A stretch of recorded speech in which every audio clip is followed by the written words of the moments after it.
उसी समय इजराइल की समस्या चालू हुई। इसमें हिटलर जो था जर्मनी का, इसने यहूदियों को मारना चालू किया। 60 लाख यहूदियों को मारा।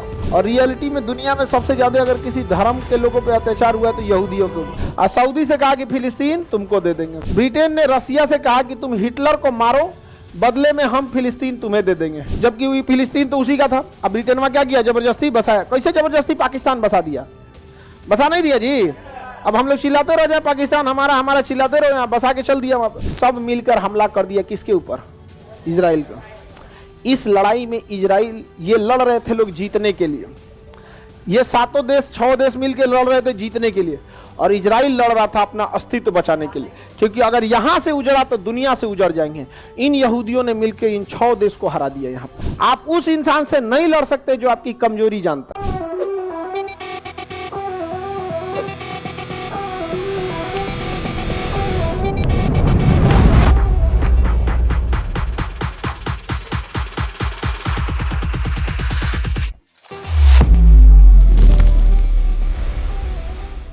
जब प्रथम विश्व युद्ध चल रहा था तो उसी समय इजराइल की समस्या चालू हुई, लेकिन सबसे बड़ा बवाल हुआ द्वितीय विश्व युद्ध, और वह बवाल किया था हिटलर। हिटलर यहूदियों को देखना नहीं चाहता था। इजराइल में जो धर्म है उस धर्म का नाम है यहूदी धर्म। अंग्रेजी में उन्हें ज्यूज कहते हैं। क्या कहते हैं? ज्यूज। अंग्रेजी में उसे क्या कहा जाता है? ज्यूज।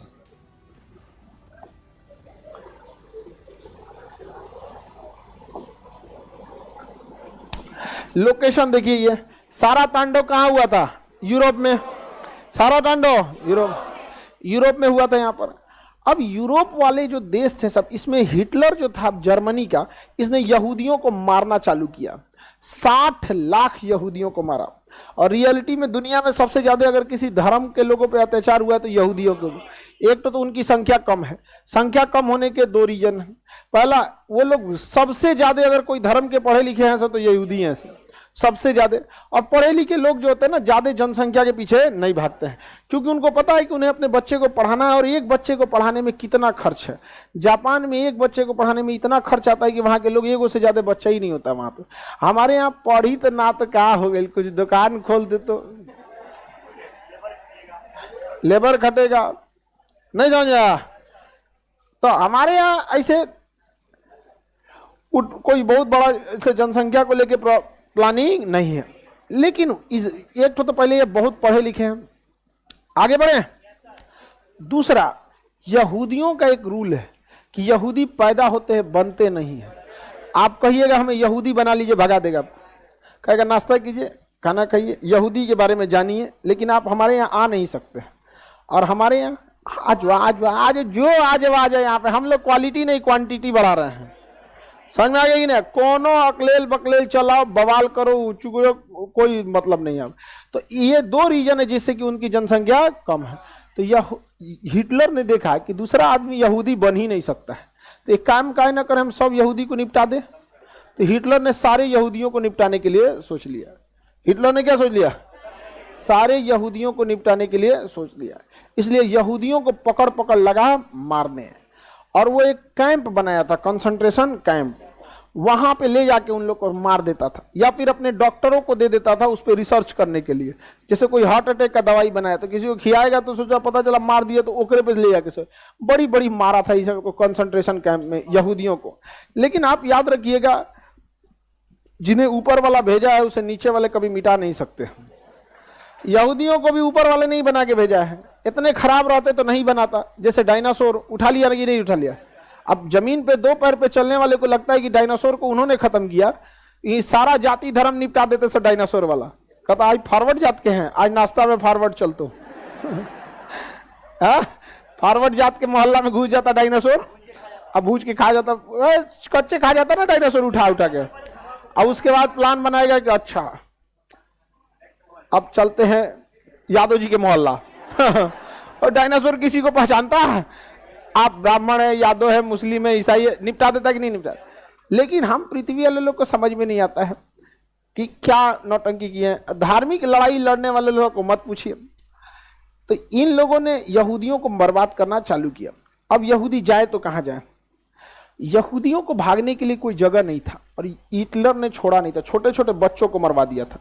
खाना कैसे देता था, कैंप पे रखा था, कैंप मतलब समझिए गांधी मैदान जैसे देख रहे हैं ना, वैसे चारों ओर से घेर दिया, भाग नहीं सकते हैं, बाहर 50 को पुलिस खड़ा, जो भागे मार दो उसमें। अब 10,000 आदमी रखा है, आज 100 आदमी का खाना दिया उसमें, धीरे धीरे मरते रहेंगे यहाँ पे, बहुत लोग को मरवा दिया। अब इसमें यहूदियों को लगा कि अब हमें अपना देश होना चाहिए, तो पहली बात उनके अंदर अपने देश की एक भावना जागी यहाँ। और यहाँ हम आपको बताए थे तुर्की में था ऑटोमन साम्राज्य, तुर्की में ऑटोमन जो अपने पतन की ओर जा चुका था। सऊदी अरब के राजा चाहते थे कि ऑटोमन पर सऊदी का राज हो, तो ब्रिटेन ने सऊदी से कहा कि तुम द्वितीय विश्व युद्ध में हमारा साथ दो, युद्ध के बाद ये जो फिलिस्तीन जगह है, फिलिस्तीन ऑटोमन साम्राज्य के पास ही था फिलिस्तीन, ये फिलिस्तीन हम तुम्हें दे देंगे। तो सऊदी अरब के राजा चपचपा गए। साथ किसका दिए, ब्रिटेन का। किसका साथ दिए, ब्रिटेन, इस उम्मीद में साथ दिए कि वह फिलिस्तीन किसको मिल जाएगा।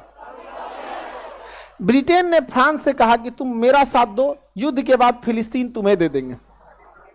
और सऊदी से कहा कि फिलिस्तीन तुमको दे देंगे। दोनों किसका साथ दिया सब, ब्रिटेन। ब्रिटेन ने रसिया से कहा कि तुम हिटलर को मारो, बदले में हम फिलिस्तीन तुम्हें दे देंगे। समझ में आ गया कि नहीं। और यहूदियों से कहा कि देखो तुमको तो बर्बाद ही किया जा रहा है, तुम्हें तो बर्बाद किया जा रहा है, हिटलर मार के खत्म कर देगा, हमारा साथ दो, इसके बाद हम तुम्हारा एक नया देश बना देंगे, फिलिस्तीन तुमको दे देंगे। फिलिस्तीन इसको दे दिया। समझ में आ गया कि नहीं आ गया, किसी को दिक्कत। महात्मा गांधी ने इसकी तुलना वैश्या से क्यों की है, समझ में आ गया कि नहीं आ गया। बाज और वैश्या से तुलना किया है सबका। आगे बढ़े तो बताइए, एक कई वादा किया गया किसको लेके, जब युद्ध खत्म हुआ तो फाइनली फिलिस्तीन के को यहां पर यहूदियों को बसा दिया गया। फिलिस्तीन के पास किसे बसा दिया गया। अब ये जमीन की लड़ाई धर्म की लड़ाई बदल गई, क्योंकि फिलिस्तीन मुसलमानों का गढ़ था और फिलिस्तीन में सबसे जो वहां पे अल-अक्सा मस्जिद है, फिलिस्तीन में कौन सी मस्जिद है, अल-अक्सा मस्जिद। मुसलमानों में मक्का मदीना के बाद तीसरा पवित्र जगह अगर कोई है तो अल-अक्सा मस्जिद है। अब वहां धार्मिक जुड़ाव है और अल-अक्सा मस्जिद के बगले में यहूदियों का है, समझ में आ गया कि सिनेगाग, यहूदियों का पूजा स्थल सिनेगाग। दुनिया का सबसे पुराना सिनेगाग वही अल-अक्सा मस्जिद के बाद। अब यहूदी कह रहा है कि हमारा होना चाहिए, मुसलमान कह रहा है हमारा होना चाहिए भैया। यहाँ पे समझ में आया कि नहीं आएगा। और दोनों के लिए धार्मिक चीज, समझ में आ रहा है कि नहीं आ रहा। जैसे हिंदू धर्म में मथुरा है, अयोध्या है, केदारनाथ है, बद्रीनाथ है, वैसे इस्लाम में क्या है, मक्का है, मदीना है और अल-अक्सा मस्जिद। आप बताइए फिलिस्तीन में अल-अक्सा मस्जिद को छोड़ेगा मुस्लिम, जबकि वही फिलिस्तीन तो उसी का था। अब ब्रिटेन में क्या किया, जबरदस्ती बसाया। कैसे जबरदस्ती, पाकिस्तान बसा दिया, बसा नहीं दिया जी। अब हम लोग चिल्लाते रह जाए पाकिस्तान हमारा हमारा, चिल्लाते रहो, यहाँ बसा के चल दिया वहां पर। और ईसाइयों का भी पवित्र जगह है वो, फिलिस्तीन का एक जगह है जेरूसलम, फिलिस्तीन का जगह है जेरूसलम। उस जेरूसलम में अल-अक्सा मस्जिद और उसी अल-अक्सा मस्जिद से सट के सिनेगाग, यहूदियों का सिनेगाग, मुसलमानों का अल-अक्सा। और वहीं पर है एक जगह बैतलहम, जहां ईसा मसीह का जन्म हुआ। किसका जन्म हुआ, ईसा मसीह। बैतलहम, तीन तीन धर्मों का पवित्र स्थल हो गया जेरूसलम। अब ये जमीन की लड़ाई बन गई धर्म की लड़ाई, जमीन की लड़ाई धर्म। अब ये मामला गया यूएनओ में, मामला गया यूएनओ केवल पश्चिमी देशों के लिए एक संगठन है, वो उन्हीं के लिए काम करता है, हम लोग का कोई बात नहीं सुनता।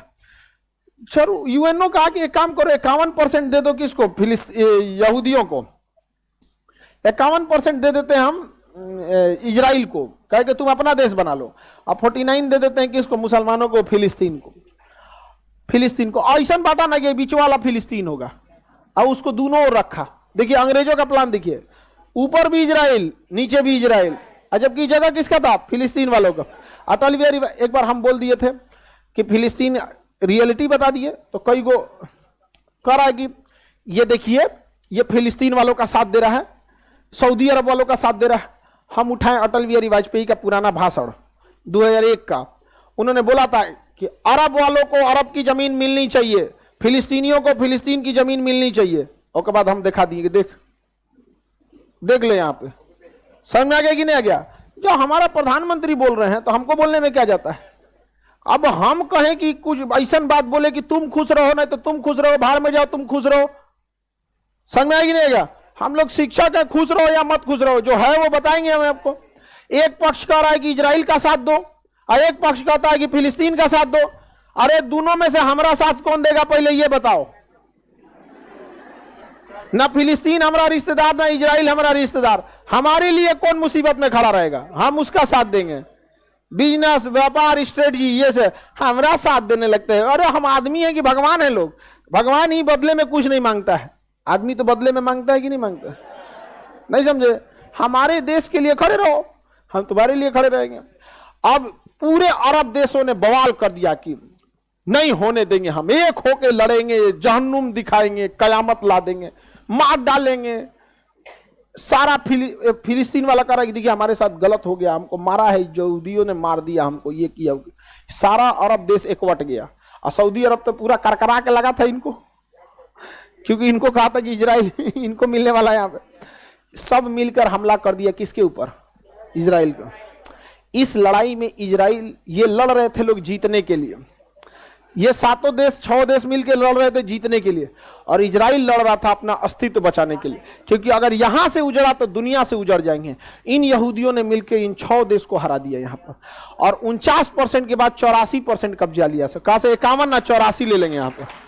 और आज भी कहते हैं लोग कि डेली डेली डेली आने वाले 30-40 साल में पूरा फिलिस्तीन खा जाएगा, वो इजराइल पूरा का पूरा खा जाएगा। लड़ने की हिम्मत है नहीं, और पूरा का पूरा क्या कर देगा? कब्जा लेता है यहाँ पे। कौन? इजराइल। अब देखिए ध्यान से,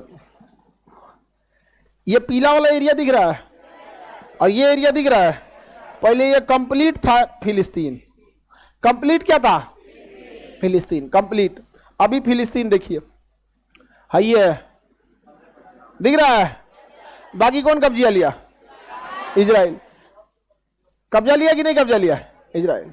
अब तनी सा इधरों दिया है, ये यही क्या है? फिलिस्तीन। बाकी कब्जा कौन कर लिया है? इजराइल।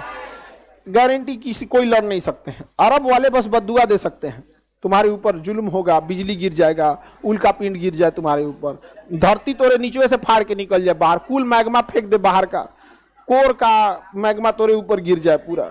यही सब बात बोलेगा, लड़ नहीं सकता इसमें। और हम ये बात बोल देते हैं तो लोगों को खराब लग जाता है कि तुम जहन्नुमी, तुम्हें क्या पता? नहीं तो तुम्ही को पता ही है। अरे नहीं लड़ सकते भाई इजराइल से।